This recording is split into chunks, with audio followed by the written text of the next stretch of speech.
हाँ, हार को कभी हार मानना नहीं, निराश नहीं, उदास नहीं, हताश नहीं। हार गया तो मैं किस पॉइंट से हारा मुझे देखना है। अभ्यास, अभ्यास योग युक्तेन चेतसा नाम्ने गामिना। मतलब बहुत जिद्दी स्वभाव, जिद्दी स्वभाव। मतलब प्राण दे सकते हैं लेकिन अपना नियम नहीं तोड़ सकते, अपनी दिनचर्या नहीं तोड़ सकते। तो बच्चा हारना है ही नहीं, हम हार में विजय खोजते हैं।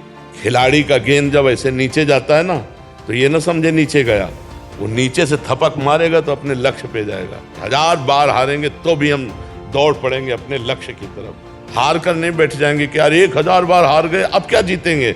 नहीं नहीं, हम हार को जीत में बदलेंगे। ब्रह्मचर्य में अपार सामर्थ्य है, अपार सामर्थ्य है। ये नवीन बच्चे जो ब्रह्मचर्य नष्ट करें बहुत घातक। आप अपने ब्रह्मचर्य को छीण मत करना, आप कोई नशा मत करना जब तक विद्या अध्ययन कर रहे हो। ये बहुत बड़ी साधना है, और अगर आप ग्रेजुएट ना हो जाए तो हमें बताना। आयुष मल्होत्रा जी। राधे राधे राधे महाराज जी। महाराज जी, अगर हार जाएं तो जीते कैसे?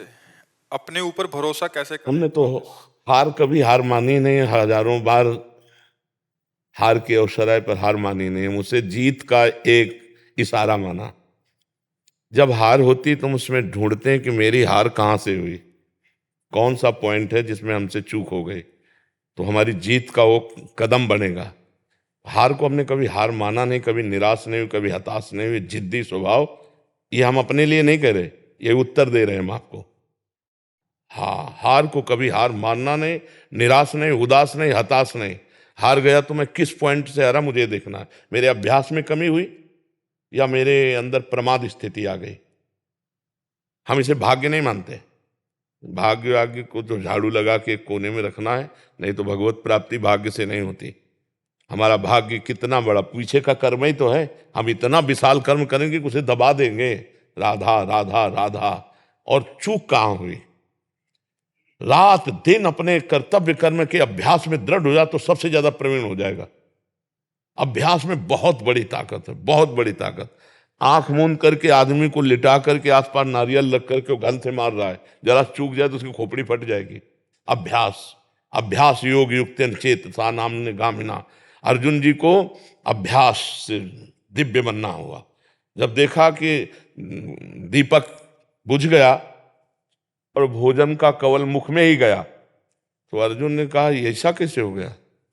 हम प्रकाश में पा रहे थे, इसका मतलब इसका अभ्यास है। तो मतलब अभ्यास अगर हो जाए तो कुछ भी किया जा सकता है। रात्रि में साए साए बाणों की, तो उनके जो गुरुदेव थे वो गए, देखा तो उनका अर्जुन इतना तुम्हारे अभ्यास में प्रियता है, तो उनका गुरुदेव विश्व का सबसे बड़ा धनुर्धर बनना है।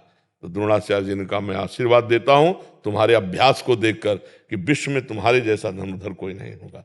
तो हम भी भगवान के अंश हैं यार। हम थोड़ी चूक कर देते हैं, मनोरंजन के लिए हम ढील दे देते हैं, अपने अभ्यास में प्रमाद कर देते हैं। चाहे पढ़ाई हो, चाहे जो भी हो, हमको बिल्कुल उसमें तन्मय रहना है। राधा राधा राधा, पढ़ाई हमारा कर्तव्य। तो हम इतनी मोटी ग्रंथ होगी, हम उसे कंठस्थ कर लेंगे, पूछो कहां से पूछोगे।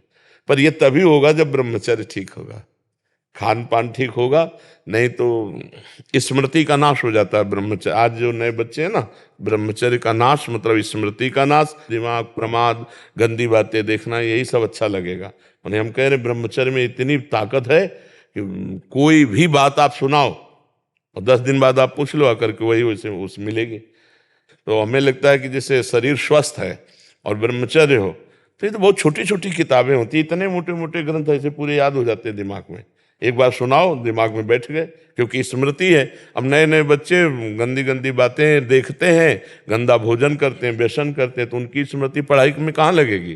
फिर तो गंदी गंदी बातों में लगेगी। वो फिर जब हार जाते हैं तो वो सोचते हैं कि शरीर को नष्ट कर दें, क्योंकि ताड़ना मिलती घर से कि इतने पैसे लगाए पढ़ाई में और ऐसा तुम कर दिए। तो माता पिता तो बड़ी मेहनत से कमा कर तुम्हें पढ़ा रहे हैं, तुम व्यसन आदमी ऐसे।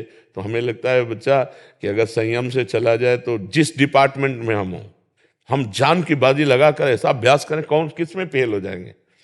ये बाबागिरी कोई छोटी मोटी युद्ध वाली बात नहीं, बहुत बड़े युद्ध की बात है, बहुत बड़े युद्ध की बात है। ये कोई खिलवाड़ नहीं। जैसे अपने लोग बचपन से आए ना, भूख प्यास गर्मी सर्दी काम क्रोध लोभ मोह मद मत्सर, लोगों की गालियां, सामने से। तो हमें हारना नहीं। हम अपने उदाहरण से कहते हैं, अगर हम आज जरा सा अपने को स्वीकार कर लें कि मैं किडनी फेलियर आदमी हूं, तो उठने लायक नहीं हूं, उठने लायक नहीं। हार नहीं मानी आज भी हार नहीं मानी। हम अपने समय से देखते हैं, हमें उठाओ, हमें स्नान करवाओ, हमें चलो ले चलो, हमारी दिनचर्या चलेगी। मतलब बहुत जिद्दी स्वभाव। मतलब प्राण दे सकते हैं लेकिन अपना नियम नहीं तोड़ सकते, अपनी दिनचर्या नहीं तोड़ सकते। तब जाकर के ये स्वभाव और श्री जी की कृपा, तो ये आज जो है दिनचर्या चल रही। नहीं तो बच्चा हारना है ही नहीं। हम हार में विजय खोजते हैं। हमें विजय का वहीं खोज मिली जहां हम हारे। जहां हमें हारने की नौबत आई वहीं खोजा विजय।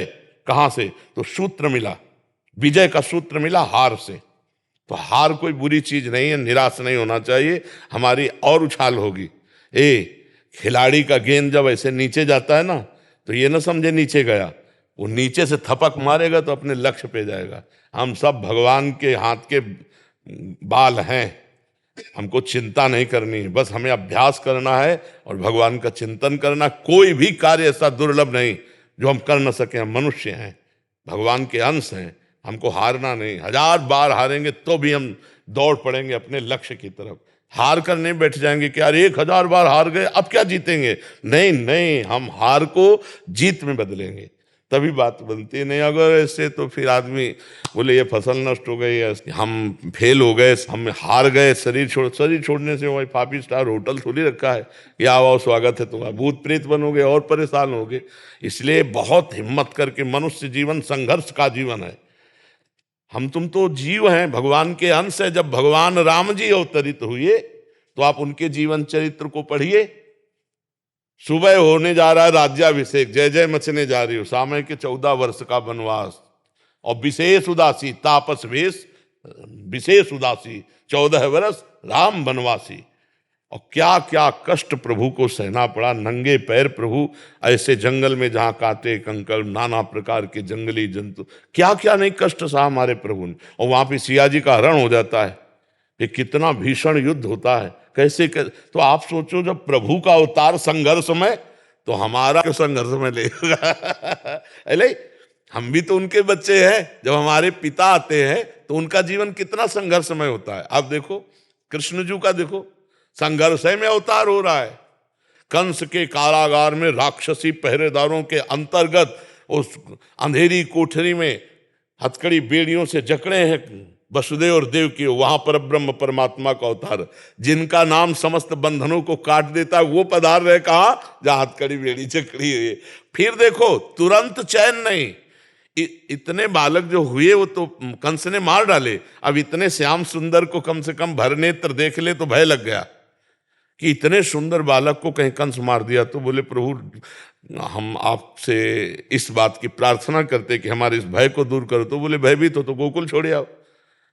अपने प्राण प्यारे सर्व सुंदर बालक को दूसरी जगह छोड़ने के लिए विवश होना पड़ा। आप देखो भगवान वहां कितने दिन टिके ब्रज में, प्रगट लीला में 11 वर्ष। मथुरा से द्वारिका, क्या क्या, जो ही मथुरा पहुंचे तो कंस का वध कर दिया था।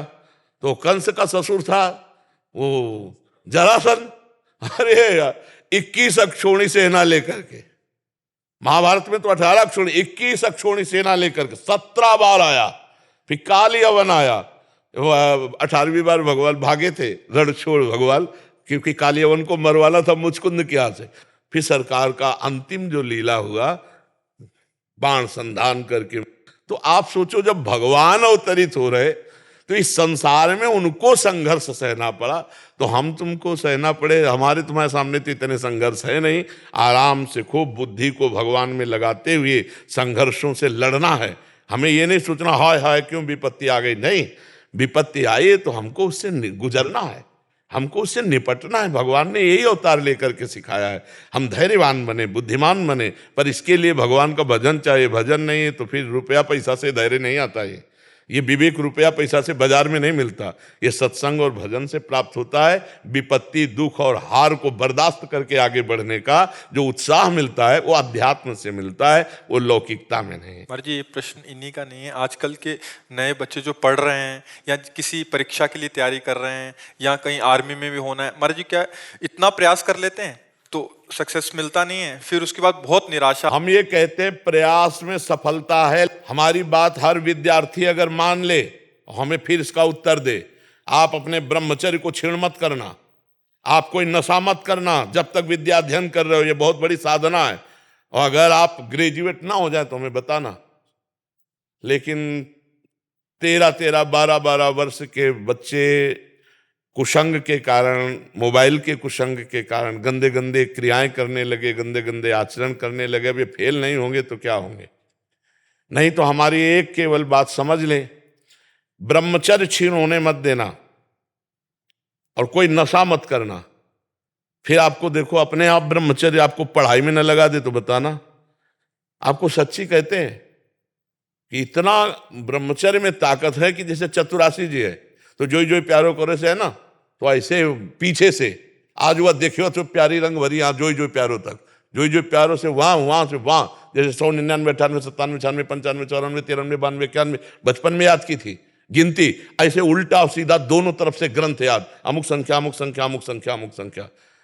हम अगर जिस कार्य में लगे तो उसमें तन्मयता, अब कैसे बताएं, सैकड़ों हजारों बच्चों में फैल गया है हस्तमैथुन, हजारों बच्चों में फैल चुका है। मुख्य कारण यही। हाँ, और मुख्य कारण यही, और डॉक्टर सपोर्ट करते हैं तुम्हारा स्वास्थ्य अच्छा रहेगा। हम अपनी किसानी भाषा में कहते हैं गेहूं की फसल, जो अगर कोई किसान हो, इनमें कोई किसान किसानी जानता हो तो जानना, गेहूं की फसल जब गलेथ में आती है, गलेथ का मतलब होता बाली निकली नहीं, निकलने वाली है, और आप काट लो, ना भूस मिलेगा ना दाना, और 1 महीना और ठहर जाओ, बाली आ जाने दो, दाना पक जाने दो, तो 40 मन गिरेगा के।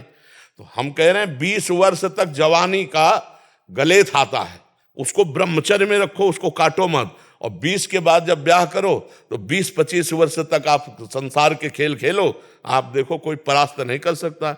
हम अभी 13, 14, 15, 16, 17, हाँ जवानी तो इधर उधर गंदी बातों में नहीं। तो हम कह रहे हैं कि ब्रह्मचर्य में अपार सामर्थ्य है, अपार सामर्थ्य है। ये नवीन बच्चे जो ब्रह्मचर्य नष्ट करें बहुत घातक। जैसे 20-21 के बाद ब्याह हो गया, अब उसके ब्रह्मचर्य कोई परिपक्व अवस्था आ गई, अब वो अगर गृहस्थी में प्रयोग भी करता है अपने ब्रह्मचर्य का तो 10-20 साल उसको चक्कर नहीं आएंगे, कोई परेशानी नहीं होगी। पर एक अपनी मर्यादा से जिसका पाणी ग्रहण किया है, अब ऐसे पशुवत आचरण करोगे तब तो फिर नष्ट ही हो जाओगे। तो ये जो बच्चे फेल हो रहे हैं, इनके 2 कारण हैं, ब्रह्मचर्य का नाश और व्यसन।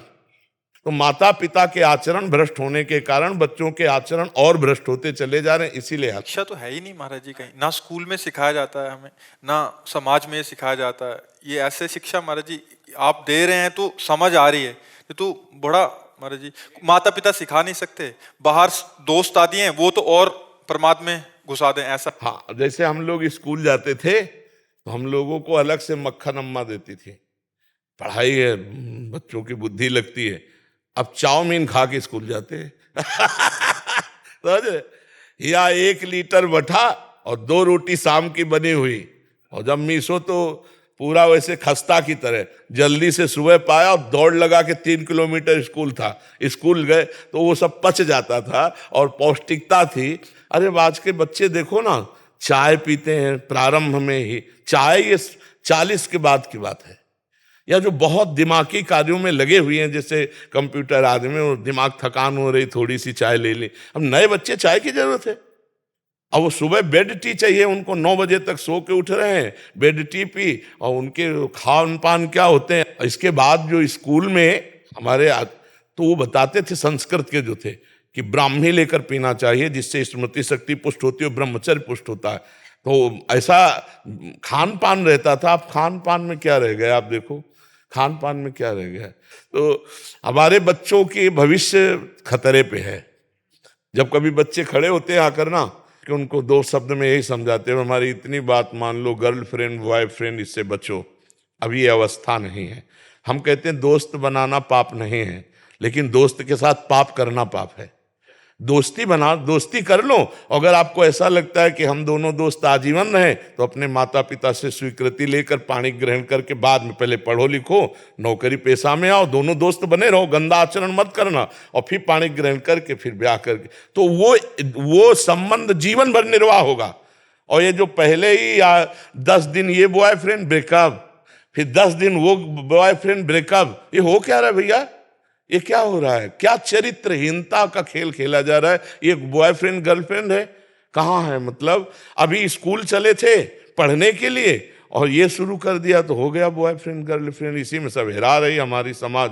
और हमें तो बार बार कहने में भी संकोच लगता है कि बच्चों की जो गंदी आदतें हैं, माता पिता को चाहिए कि उनके पास बैठकर मित्रवत बात करें, दोस्तवत बात करें और उनको बताएं कि देखो ये गंदी बात है, इसको त्यागो, और उसके लिए डॉक्टरों का सहयोग लें, जैसे आयुर्वेदिक औषधियाँ हैं, और उनको बताए कि हम मानते हैं तुमसे गलती हो गई, लेकिन तुम इसका सुधार करो।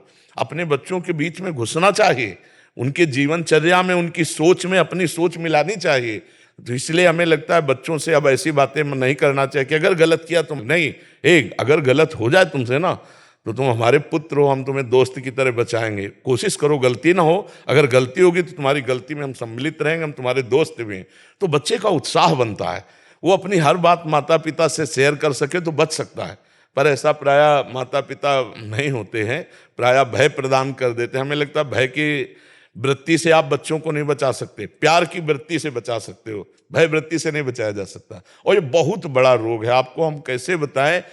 एक 13 वर्ष का बच्चा खड़ा होना मुश्किल हो गया। अब बच्चे हैं, उनको तो कुछ समझ में नहीं आ रहा, उनको तो लग रहा है सुख का साधन है, और वो 8-8, 10-10 बार तो खड़े होना मुश्किल हो गया। तो हमें लगता है यार बच्चों को बचाओ।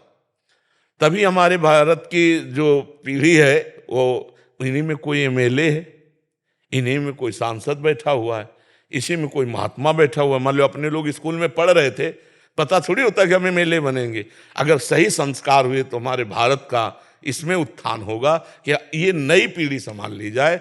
माता पिता समाज मिल करके इनको व्यसन मुक्त करे, व्यभिचार मुक्त करे, तो ये आगे बढ़ सकते हैं।